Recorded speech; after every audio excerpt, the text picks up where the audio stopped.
An 8-Bit Rocket Studios production. It was a difficult junction, and I was actually like, oh my god, just imagine if I got like sort of, taken out by a truck or something. Now it's like, Jeff Minter dead. It's my fault. This would have been a different podcast. Dark music composer kills Jeff Minter. Oh my god. Oh, it was yeah.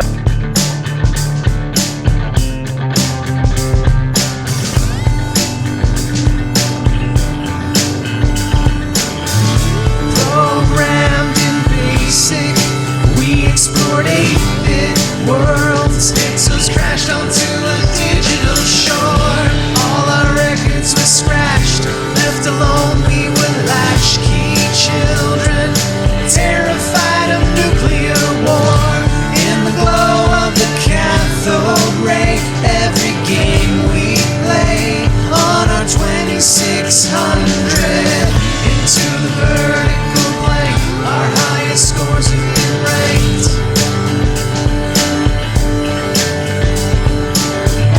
Into the vertical blank.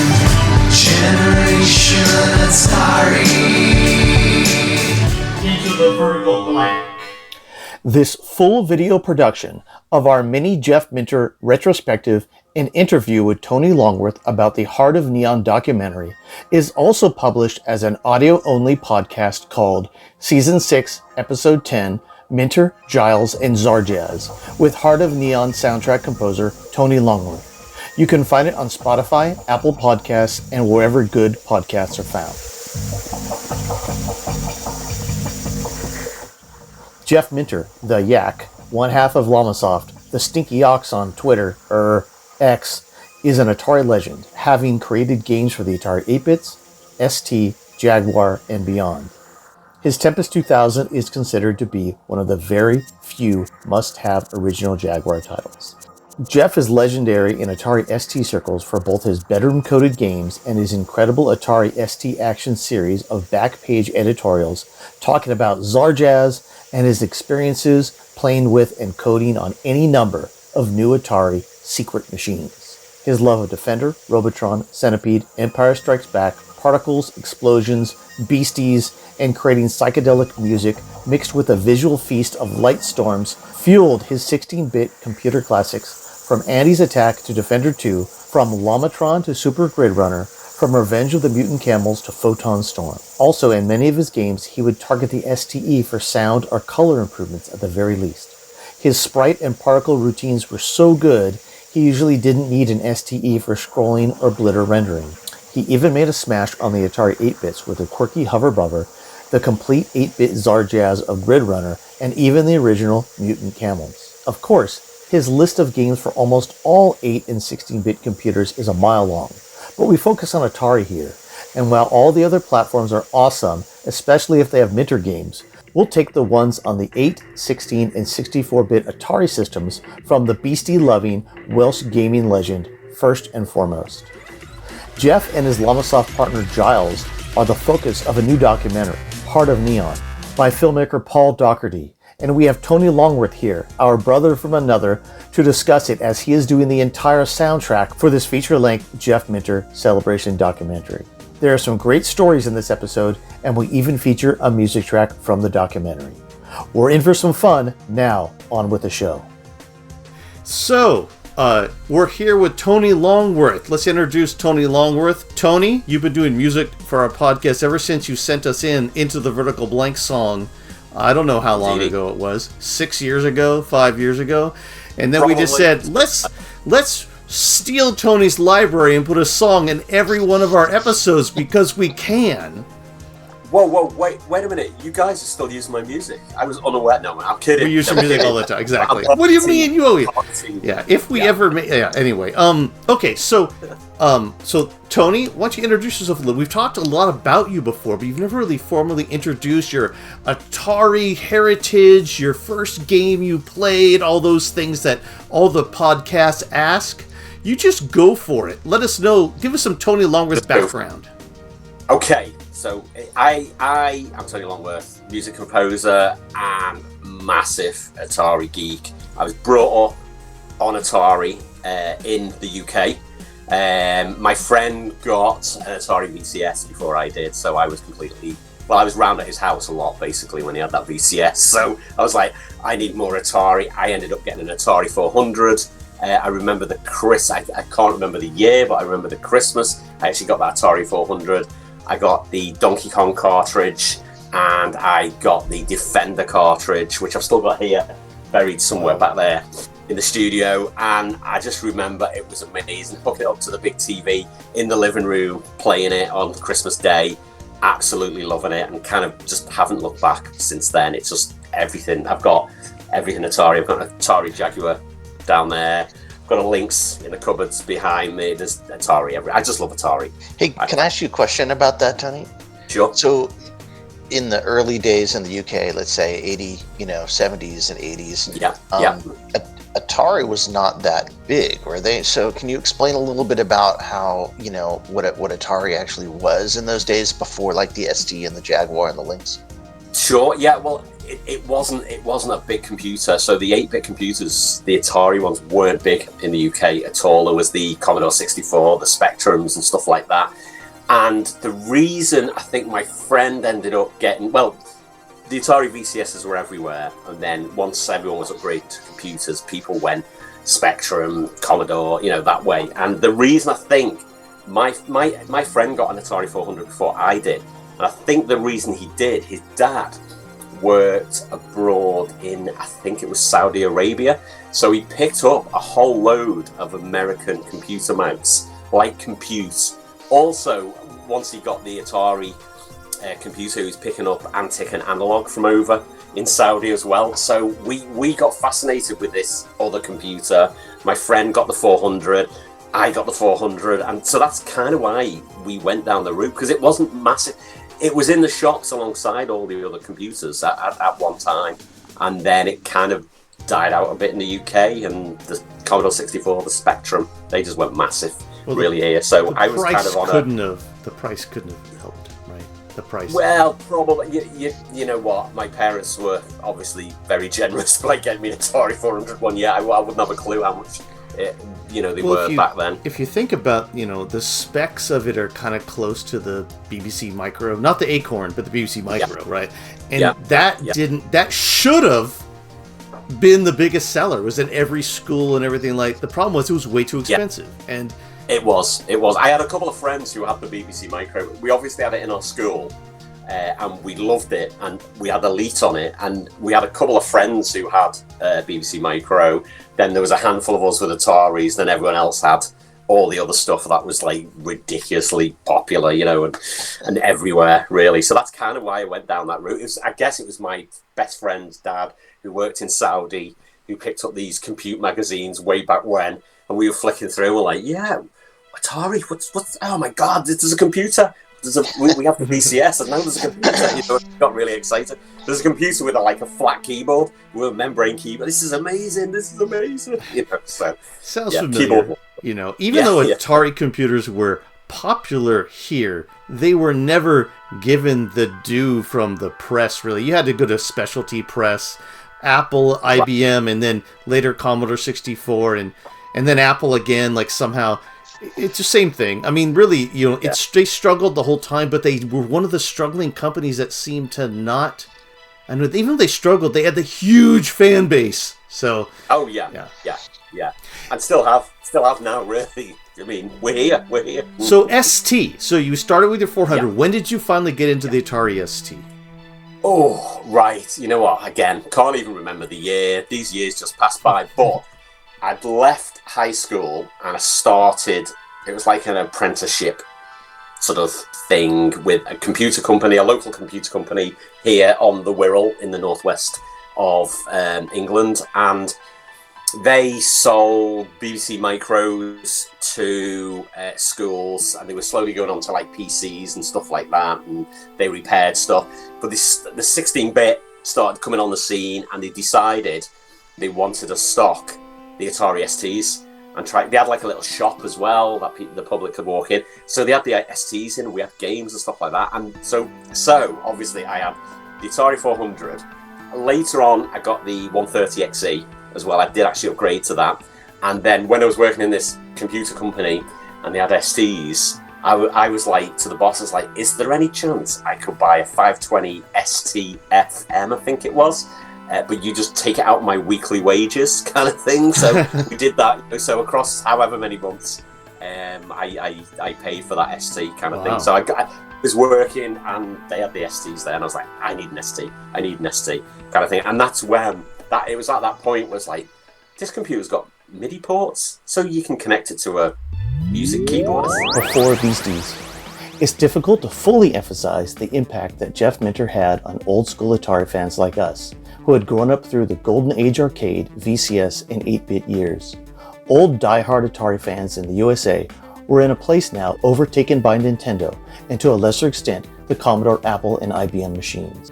Warner had put cool Atari to pasture, and Trammell, while doing his best to make something of it, was anything but cool. Yet his old school ideas at the new Atari allowed us to enter the 16-bit generation with an affordable, multi-purpose computer in the ST that played great games, helped us explore programming skills further, and gave us a leg up in college classes. What it wasn't, at least here in the USA, was cool. And what Atari fans needed, more than anything else, was something to make Atari cool again, even if it was just for a short while. Even though the ST sold well here in the USA, very few stores carried software for it.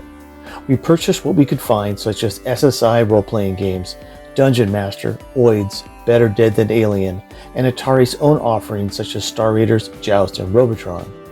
But even the small selections available started to dry up at local stores by mid-1988, and this resulted in us having to explore the more unsavory side of BBSs to obtain any games. What we found was an amazing array of games and software that started to come out in the UK, and we wanted legitimate access to it. We were both working part-time jobs while at university, but living at home, so what we lacked in free time we made up for with a little extra cash, and we intended to spend that cash to buy games and needed software to support the ST in any way we could. We had just lived through the Atari 8-bit years, where piracy had supposedly killed that market, and we were determined to find legitimate places to purchase Atari ST games. One of the first games we purchased from Federated Group, Atari's ill-fated venture into vertical integration, was the official Robotron conversion. While this version was decent, it was not as good as the Atari 7800 cartridge version, and we felt that the ST had a lot more to offer speed and gameplay-wise that was not being utilized. Little did we know that waiting in the wings was a brilliant, independent bedroom coder who had previously made great games on the Atari 8-bit and was just getting his feet wet with Atari's new 16-bit powerhouse.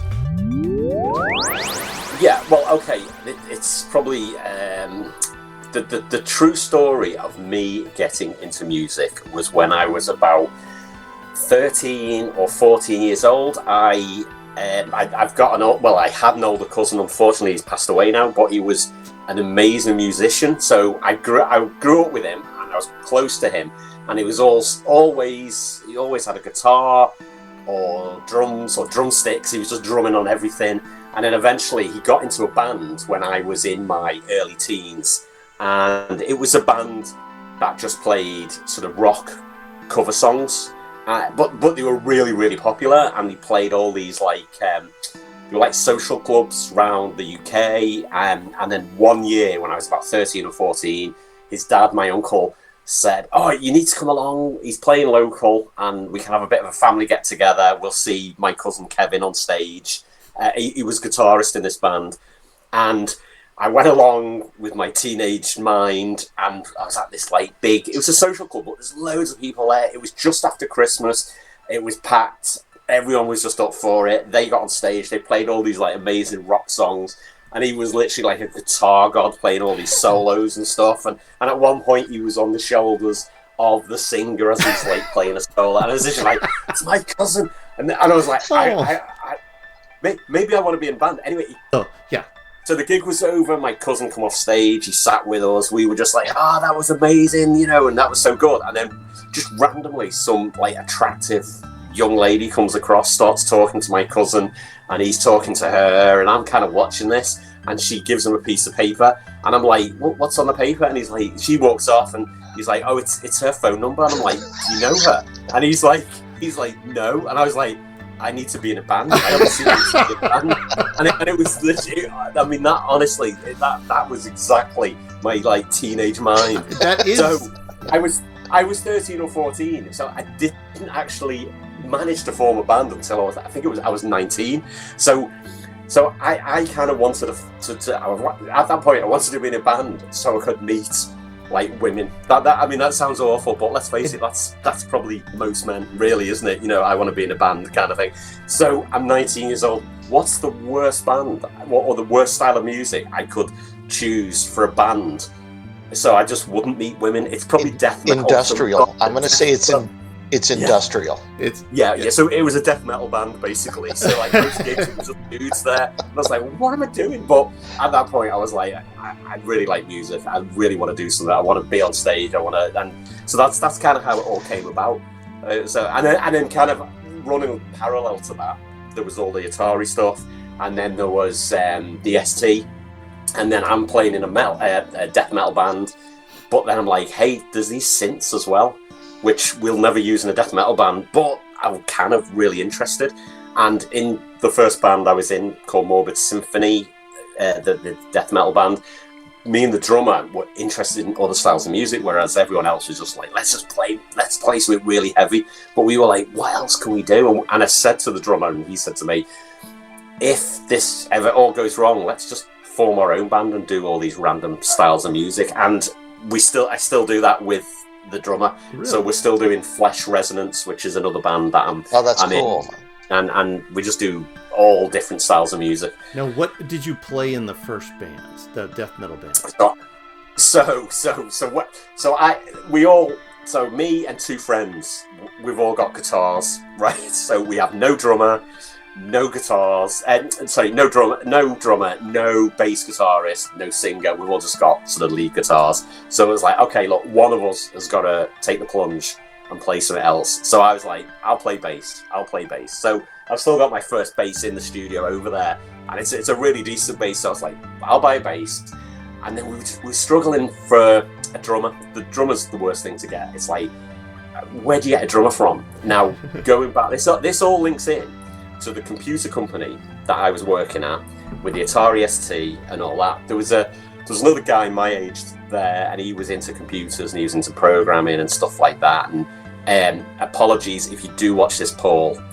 He was a bit nerdy, I'll just say that. And I was always talking about music and stuff like that. And I was like, I love metal, I love this. And he's like, yeah, my brother's a drummer. And I'm like, your brother plays drums. What type of music? And he's like, he's into metal, he's into Slayer, he's into Metallica, he's into, all these. And I was like, your brother. And it went on for a little while, and eventually, Poor kid. Sorry, Paul, sorry. We're friends, but he'll admit it. So eventually, I'm like. But it was just back then, though. Explain back then to anyone anyone who's listening to this was back then, but. There was a definite, you had to be something or something else. You were not something, right? Yeah, exactly. Yeah. You're either into metal or you're a nerd. Or it's one of them. It's like, it doesn't cross over. So we go round to Paul's house to meet his brother with, me with my bass guitar, my friend with the guitar, to go round to have a bit of a jam, thinking this guy's not going to be that good. It's like, again, apologies to Paul. I was like, it's Paul's brother, so we're around there. We meet Keith, who I'm still friends with. We're still in Flesh Resonance, and he's an amazing drummer. I was literally like, whoa, why haven't you told me this about 6 months ago? It was one of them kind of thing. So that's how I met. So you didn't ask, man. And it was one of them. I was rambling on about music, and he's just like, yeah, whatever. Did you use the ST for music, though?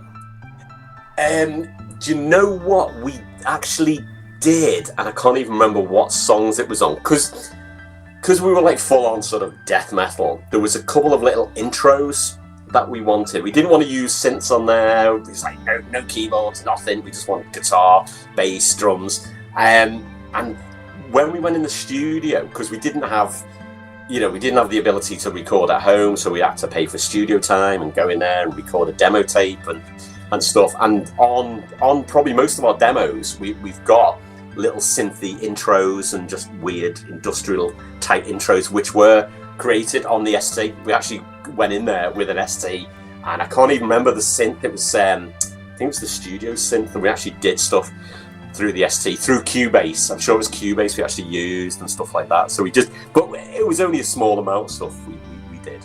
But it was used, which was great, kind of thing. It was really good. I'm sure we did something with an ST music tracker as well, but I can't remember the track, like a little weird industrial intro with it, kind of thing. It was so random. And we put it through like a big mixing desk and loads of effects and stuff like that. It was fun. That is really cool, though. I mean, it doesn't matter if you did with the ST or not. It's just awesome that you did something with it. So now, all of the music that Tony has that we use is mostly up on your Patreon. Patreon.com/Tony Longworth. Yeah, that's the one. We put it, and we also are going to have another track at the end of here. And any music you hear underneath right now, that's all Tony Longworth music too. I don't know which one it's going to be. Probably from that adventure game series because it's so good. And let's go to Jeff Minter really. Zarjaz. As soon as summer 1988 began, we found that one of the previous mail-order only software stores that advertised in USA Atari magazines now had a storefront, and it was only 50 miles away. Computer Games Plus specialized in ST and Amiga imported games, magazines, hardware, and more. For the most part, we had previously purchased games sight unseen or based on months-late US magazine reviews. But from the first trip to this mecca of Atari goodness, we found that the magazine reviews and imported games arrived about in tandem. Even if these goods were a month or two late to the USA, all was right on time for us, meaning we lived in a strange delayed warp of ST existence, but we never knew it. In every visit to this wondrous shop, we purchased an ST Action magazine. In it, we found a literal celebration of the ST, its games, and starting in 1989, we found The Yak and Zarjaz. What is Zarjaz? It's not 100% easy to put a definition on it, but play any Jeff Minter game and you'll see a brilliant combination of brightly colored graphics, particle explosions, sound effects, perfect control schemes, and where possible, brilliant music and light shows. Most importantly, you'll find gameplay that is optimized at a speed that the target machine probably should not be able to produce. You'll find explosions galore and creativity that outpaces all other shooter games in whatever era he is creating in. So I'm going to say, like, when were you first aware of Minter? Minter, exactly. Oh, geez, right. So Atari 400, way back when. So when I first got that computer, there was in this country there was postal video game rental services, which was like you paid. I can't remember if you sent a check off and they'd send you a video game, like a cassette, and you can keep it for a couple of weeks, then send it back. So one of the early ones I got, and I didn't even know who Jeff Minter was Grid Runner on the Atari computer. I was like, what the hell's this? So loaded it up, 15-minute load time, comes on, amazing blaster, and I was like, this is completely different than anything I've played. So obviously no internet, didn't really know much about him. There was mention of him in different magazines, but I think probably at that time he was doing more stuff for the Commodore 64 because the Atari wasn't that popular. It was kind of coming to the end of the life of the Atari 8-bit sort of Minter era. And then I kept getting these games through the postal rental service. And one of the ones that turned up was Color Space. And I didn't know what it was at all. So this Color Space turns up. I was like, what's this? Load it up. And I was like, what to do? No instructions. So literally just with a joystick, I'm like, what do I do? But, yeah, me and my friend were fascinated with this thing. It was like, what is it? What is it? And then eventually we realized, like, if we put it on at night, we turn the lights off in my bedroom, crank loads of music up dead loud, we can do all these light shows. So on this like small colour TV, we're doing all these light shows, pitch black. And I can't even remember what music, I'm trying to think what music we were into at the time. I can't even remember what the music was. It was probably a lot of like poppy stuff, I think, at the time we were listening to, but we were just like, this is amazing. And there was nothing else like it. So that's how I kind of discovered Jeff, and I was like, I want more Jeff. I need more. It's kind of now it it was Color Space on the 8-bit, but then later on it went on the ST. ST, yes. As well. We did get it on the ST, so there's the ST. There's my original ST version as well. But yeah, Color Space, it just comes through on tape. And I'm sure it was a 16K tape through this rental service. Me and my friend were like, what the hell is this? But we loved it. We got into it so much. Do you have a Color Space? Space? This is like Go, Steve. 8-bit Atari Netflix you're talking about here. It is 8-bit exactly, Atari Netflix. Exactly, that's what it is. That's what it is. So what was your next thing? So yeah, so for us, the first time I think we were aware of Jeff Minter was in the back pages of ST Action, right? Do you recall Minter had some sort of column in the back of ST Action? Yeah. Was it called Yak's Yak? Yeah. I absolutely loved that. I did love it. Yeah. It was amazing. It was also in. Wasn't there a computer mag called Big K? That might be just be in the UK. I might have just made that up, but I'm sure the same column was in there, or a similar column was in there, and it was just Jeff talking about this, that, and the other. You know, like the Conix game system, and I just remember all that. I was like, this is amazing. This guy's. I got obsessed with Jeff Minter. Absolutely obsessed with his games, with who this guy. It was like these. This is just so different. He was the cool. Well, I guess to us, maybe other people don't think. I think a lot of people thought like the Big Bad Brothers were cool, but Minter to us was the cool dude who liked Atari, right? And so it was like, he's like not just into like, he's into building all this stuff. He's also kind of into music. He's also kind of like not a nerd. Like, okay, I kind of like this dude, right? That's kind of what it was. Like he talks about Atari, even the ST, as if it kicks ass. And it's like, okay, you know, because he could make it kick ass, which was kind of cool. Exactly, right? Exactly. Well, he came back to Atari after the Atari 8-bit computers kind of were dying off, and he went to the Commodore 64. He came back to the Atari ST then, didn't he? Which is great. I was like, he's back. Yak's Yak in the back pages of ST Action was a revelation. Minter became a legend in those pages. He was a larger-than-life iconoclast, the last man holding the torch for Golden Age Atari. Through 17 issues in a row, starting in May of 1989 through September of 1990, ST fans like us were given a full 3-column page look into Jeff's mind. We had missed out on Jeff's early years of 8-bit games, but what he wrote about on the last page of each issue fascinated us and gave us an insight into not just the world of Atari, but also the hero's journey of the ultimate bedroom coding genius. We quickly sent in $10 directly to get a copy of Andy's Attack, and when it arrived, the graphics, sound, speed, and explosions blew us away. As 1989 turned into 1990, we read through ST Action cover to cover, and what we found at the end of each issue, in Yak's Yak, was amazing to us. From his early development on the ill-fated Conix multi-system, to his love of Gates of Zendikon on the Lynx, from his putting the finishing touches on Photon Storm to the final weeks of development on ST and Amiga Defender 2, readers were treated to tales of game development mixed with exploits at and around Pink Floyd light shows, summer and winter vacations full of color handheld video games and intoxicants, all juxtaposed with Jeff's displeasure at the middlemen in suits who choked the life out of the game industry, making creatively devoid Me Too products because they both fit the literal and figurative boxes of the time. These suits wouldn't know Zarjaz even if it reached out of their 3 martini lunches and backhanded them into a Tripitron days. And the Yak could put his money where his mouth was. While appreciating other systems, he always went back to espousing the Atari ethos. Jeff was the master at pushing the ST to its limits, writing new games for secret Atari machines and doing everything we wanted to do. The future was Zarjaz, and Zarjaz was the future. But you know what? In the 8-bit days, I got a chance to go to quite a few like big Atari game shows in London. So there's some quite big ones at big venues and all that. And I met Jeff Minter when I was like a kid.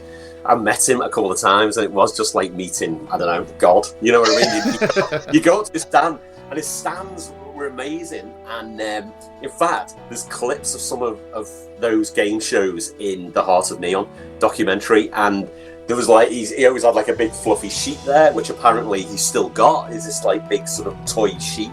And I remember one of the shows, it was when the Atari ST was out, and he'd released Color Space, and he on the hour, every hour, he was doing light shows using the Atari ST and color space to Pink Floyd music being pumped through these big speakers, and it was on this massive. I think it was like a projected screen. He had a massive projector there, and it just absolutely blew my mind. And that got me into Pink Floyd. It was like that. What? Hold on. Firstly, what is that software? Who is this band? It was just, there's so much. It was so good. I loved it. Yeah. So Minter's kind of enigmatic, right? Like he doesn't really do interviews. Really, I mean, every once in a while, but it's not like he doesn't really, if it's an interview, it'll be at a show, or something. Yeah. True. So, how did you guys come up with the idea for this documentary, and how did you proceed with it? Because it seems like a pretty hard thing to do. Well, it's all down to the filmmaker, Paul Doherty. I think he had the idea for this in 2016. He always wanted to make a video game documentary movie. There's a lot out there, and he wanted to do something different. And then someone, I think, mentioned to him, why don't you do something about Jeff Minter? You love his games. And he's like, why don't I do something about Jeff Minter? Now, I don't know how it all came about, because Jeff lives on a small farm in the middle of Wales with all his animals, and his programming partner, Giles, and now and again he comes out to different things, and now and again he does interviews, but not very often. But somehow Paul got in touch, and he started talking to Jeff, he started talking to Giles, and he was just saying, look, it's really important, I think we should do a documentary on, your games, your career, you still being really the only big independent sort of games programmer, games designer, who's still doing exactly what you want to do. You haven't disappeared or been swallowed up by big companies or whatever.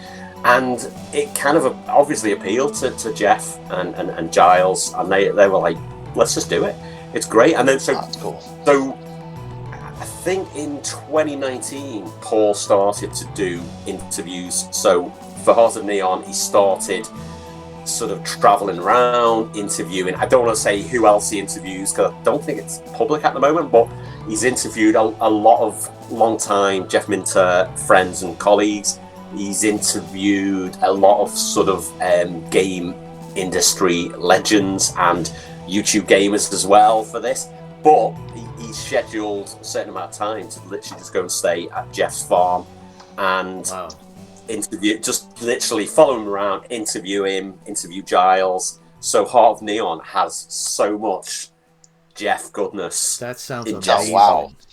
It's That's something we've been waiting for. I see all these other ones. I would say that right now with documentaries out there and with things in the industry and podcasts and videos, it is broken up democratically by what the popular systems were, right? It's not like, there's the right amount of Atari content for each system for how popular it was. Now, I wish there was more ST content. I wish there was more ST games coming out. And I get that there's not. And of course, we have to create that. That's what we're here for, right? But what we need is something like something more mainstream about a hero that was really an Atari hero and someone that continues to make action games. Didn't graduate to make an RTS. He's still making Jeff Minter action games, which just rocks. Yeah, exactly. It's just amazing. The other thing is Heart of Neon. I've seen probably about 4 or 5 different cuts of the entire movie. And we're trying to get it down to just under 2 hours because, one of the exciting things is we're actually getting out to film festivals right now, basically. So fingers crossed.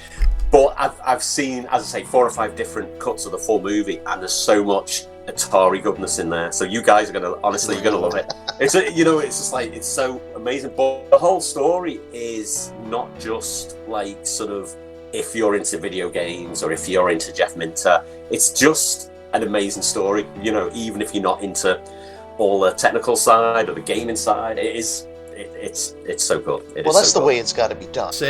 But stories just about games are kind of boring these days, right? Because there's lots of, people go and Twitch stream the entire game, right? I mean, you can go watch the whole thing. That being said, I watch those all the time. If someone has like an Atari 8-bit game that I never knew about, and they're playing it for half an hour, and I can lay on the couch and put it on and take a nap, I do. I love the same, actually, and it's like, oh yeah, I love that game, but I could never complete it. I want to see someone complete this game. I want to see the end, if there's an ending. But for not napping, Steve, you're right.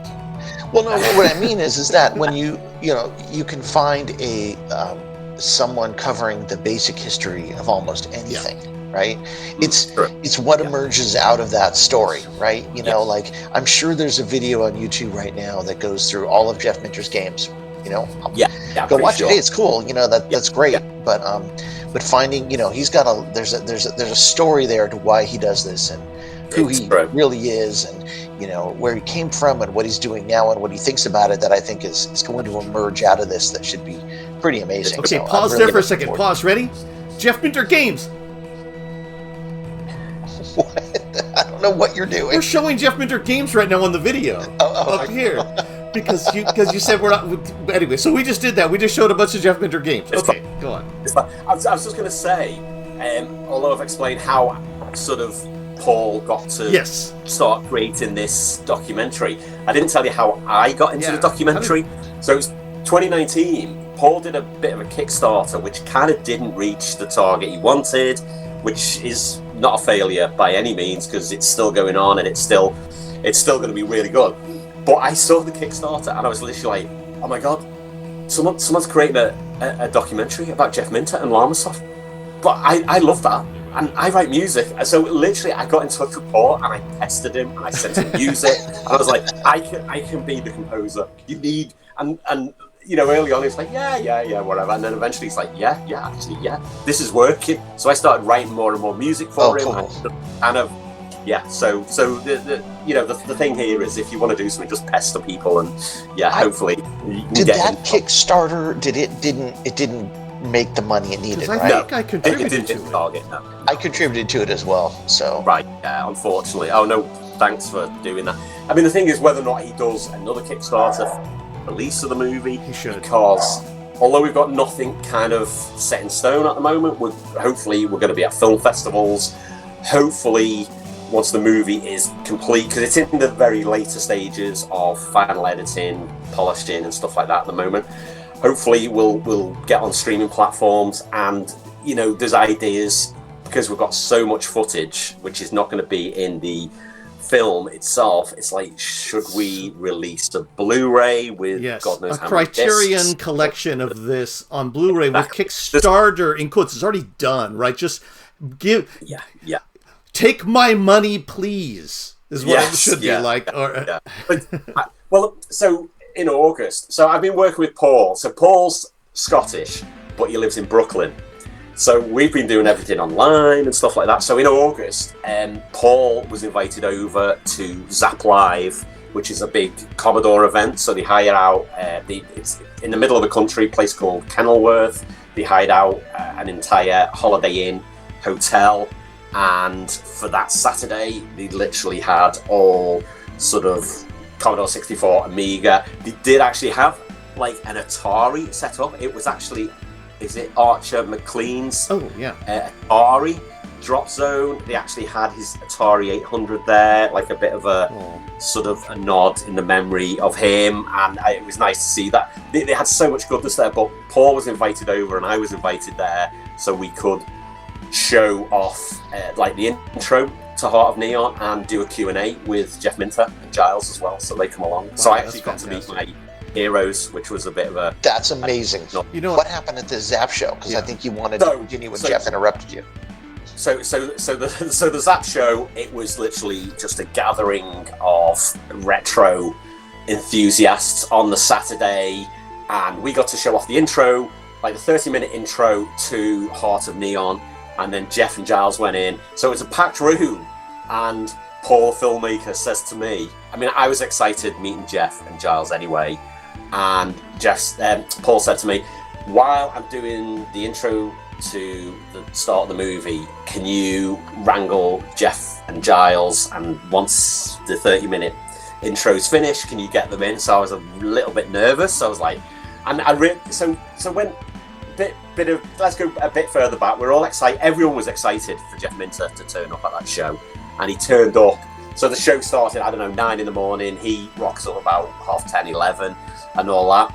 I get to meet him. Paul introduces him, and I'm nervous. I'm meeting someone who I look up to, and I was thinking, I've just got to introduce myself and say I'm writing the music and blah blah blah, and I meet Giles as well.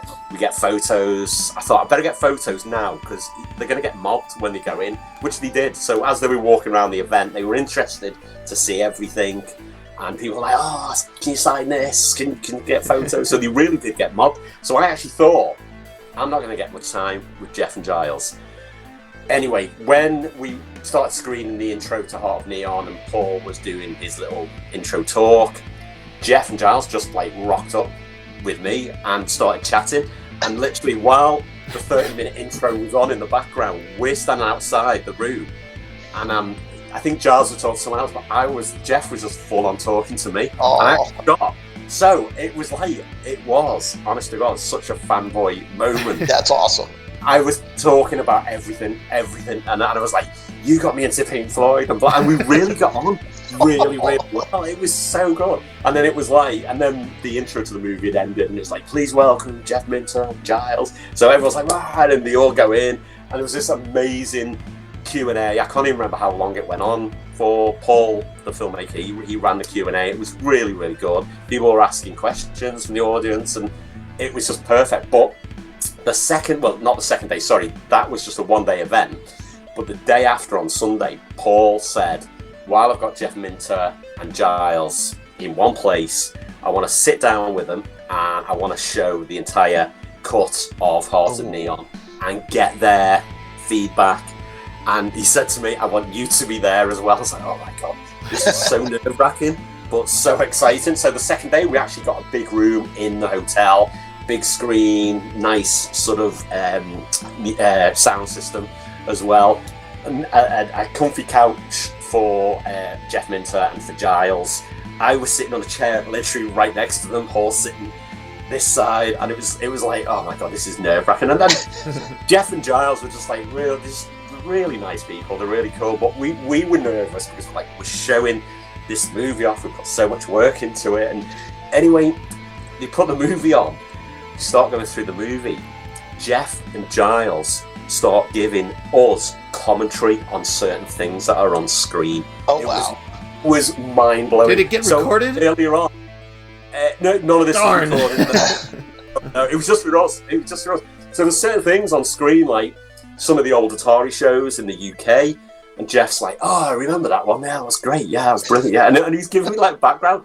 Then Giles is giving me us background on some of the games, and he's like, "Oh, that was a nightmare to actually get this out," and blah, and and he's just talking. It's like, this is so good. It was amazing. And then kind of the highlight for me, as in the music composer, there were certain scenes and the music's ramping up, and I could see both Jeff and Giles tapping the feet next to me. I was just like, this is so I was going to say, did they get into your music at all? That's awesome. It was and at the end, they were literally, they had a few little notes. They were minor things, but they were like, yeah, really love it. It's great. Oh, really good film. Music was great. And I was like, it was an amazing day. But hold on, it didn't end there. So Jeff and Giles had to get back to Mid Wales. So they were like, can anyone give us a lift to Coventry Station? So it's like, me. And they're like, yeah, if you don't mind, literally. So it's just a bit of a windy drive, it's a few miles. But honest to God, we had this amazing, nerdy fanboy sort of journey back, and they were talking.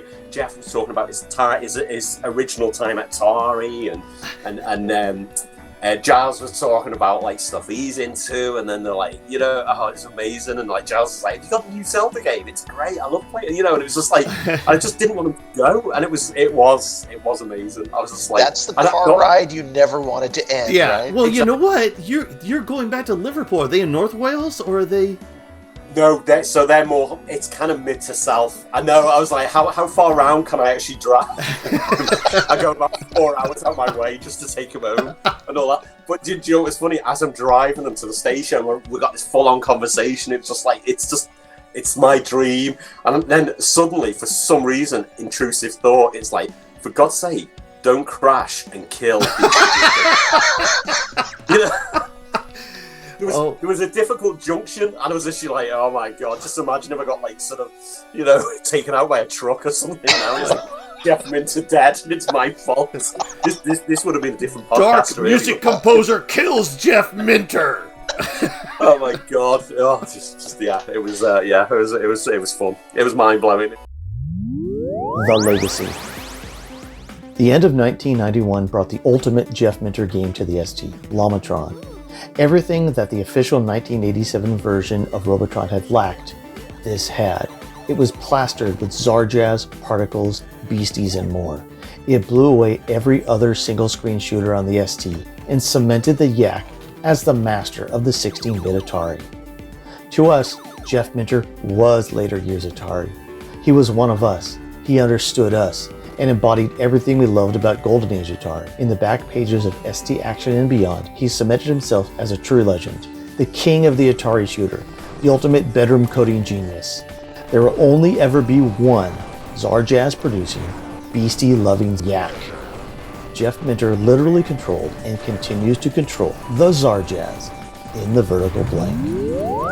So when is the launch of the movie? Like, when is this all happening now?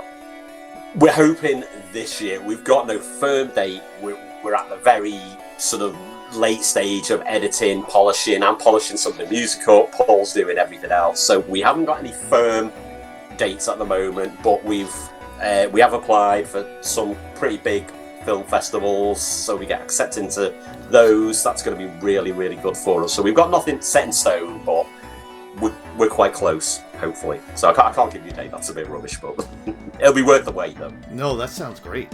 Yeah. Infocom games. Memories of Infocom, right, Tony? What is this? This is... I've got it right here. This is actually music inspired by Infocom games. I love Infocom games. As a kid, I played them and I still play them, and I thought, wouldn't it be cool if I actually wrote an album just inspired by these amazing games like Zork, like Deadline, like Ballyhoo. And it's a volume 1. Hopefully I'll get round to doing a volume 2 because there's so many games, but it's just sort of text interactive adventure games inspiring my music. And inside that box, so you can purchase this box, and what comes in the box? So it is an Infocom style box. If you're watching this on video, if it's on audio, yes, watch it on video. So inside the box, I should actually get everything out, but there is actually an audio tape. It's all the music on audio tape, all the music on CD. All the music on. There's a little Should we get it out? There's a little SD card with all the music on there as well. So I was so made up that we actually released it on audio tape. Let's have a look at this one. Look at this. Look at this audio tape. So amazing. And we've got it on CD. We have a poster in there. There is a big poster in here as well. If we open the poster, so we have a nice poster. I should really have this on the wall, but it's there. We've got stickers and... It's like buying an Infocom game. It is like buying an Infocom game. You've even got the Polyplay / Infocom registration card. So everything's in there, and we've got there's a nice card in there about how to play interactive fiction, and there's a load of info on there. Oh, that's nice. We have a nice manual as well. So the manual. How does one get a copy of this? If you get on over to Polyplay, the company is called Polyplay, Poly Play. I think it's polyplay.org. I haven't got it right to me, but let's put it in the show notes. Probably, I did buy a copy, by the way, Jeff, when it came out. I was very excited by this. So did you like the sample transcript in the? If you read the sample transcript in the actual manual, it's like an interactive adventure game, and it's all to do with like solving puzzles, going in a music studio, and blah blah blah. That's fantastic. Which is good. So Tony did write an adventure game for the ST. Oh, for the 8-bit Atari. Moonstone. It's called. It is out there somewhere. Moonstone. Right. You can find it online. In fact, there's a video of me playing it and thinking, "What the hell was I thinking when I was like, however old?" Yeah. What were you, like 14 when you made the? How old were you? Probably 14. Yeah, probably 13, 14. Probably just before I actually saw my cousin getting the telephone number of that young lady and thinking, shall I go the computer route or the music route? I seem to remember Jeff and I going in editing some antic magazine, text adventure or something, and attempting to make our own back in the day too. But I think it lasted for about a day. It's very, very difficult to put all together and get it done. Incidentally, that Moonstone, the adventure game I wrote, it appeared in the UK Atari magazine, page 6. Yes. Oh, that's awesome. Yes. Which was amazing. So you can find that online as well. Jeff has my collection of page 6 magazines that I got years ago. You don't have as many. I mean, you have about 30 page 6s, but there's a billion of them that came out, so it's not in any of those. But I do have your collection. Oh, that's too bad. It's right here. The collection is right here. Amazing. I love that magazine. But yes, so Tony, what did you use to write that? Was it a tool, a venture creation tool?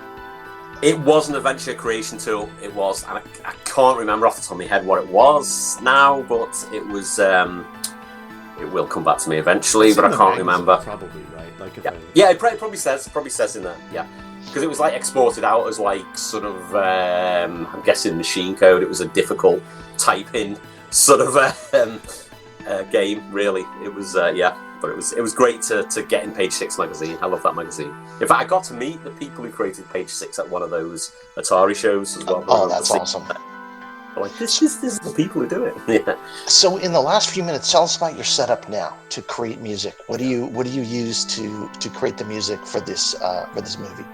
So, the main software I use two pieces of software. I use Ableton Live and I use Cakewalk Sonar. I've actually used Cakewalk for quite a long time, and it's gone through all different versions. So I've kind of using them. I've got quite a few hardware synths in the studio here. A lot of Korg hardware, which I love. I love the sound. So in Heart of Neon, there's a lot of nice Korg synths because there's a lot of spacey, tripped out, and a lot of like fast sounding synths as well. So it's perfect for Llamasoft stuff, really. So that's kind of like the main gear I've been using for that.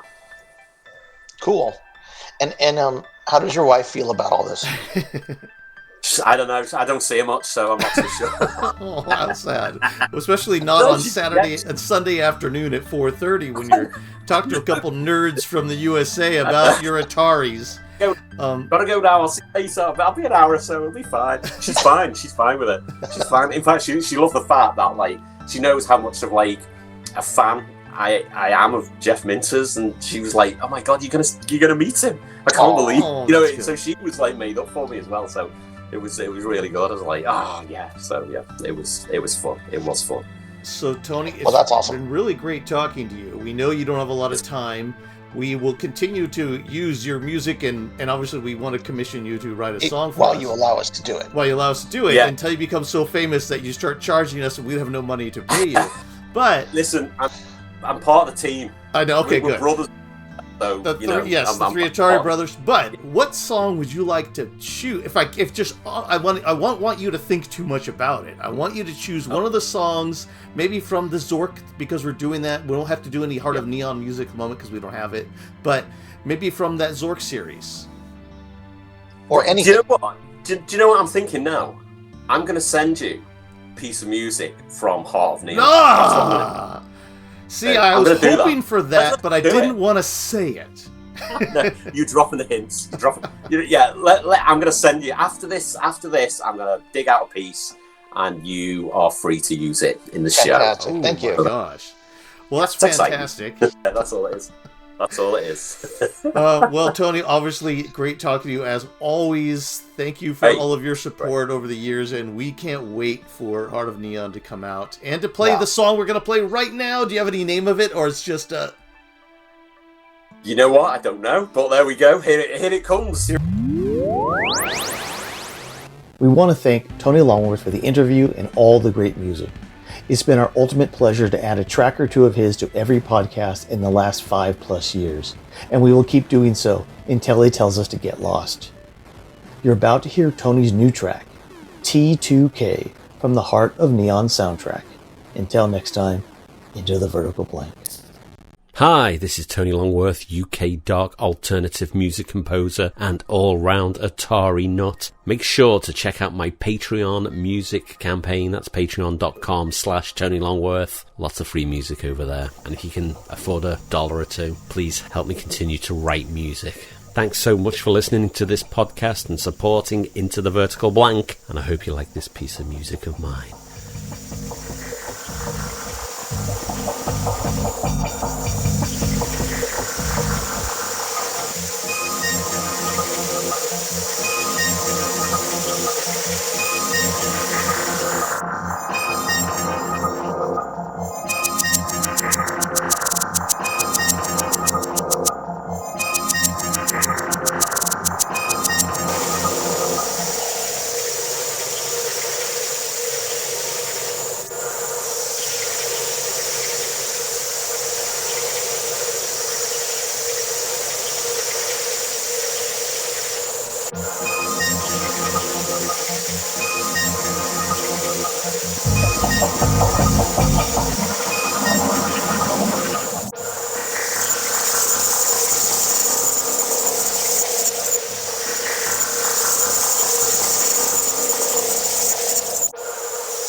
Into the vertical line.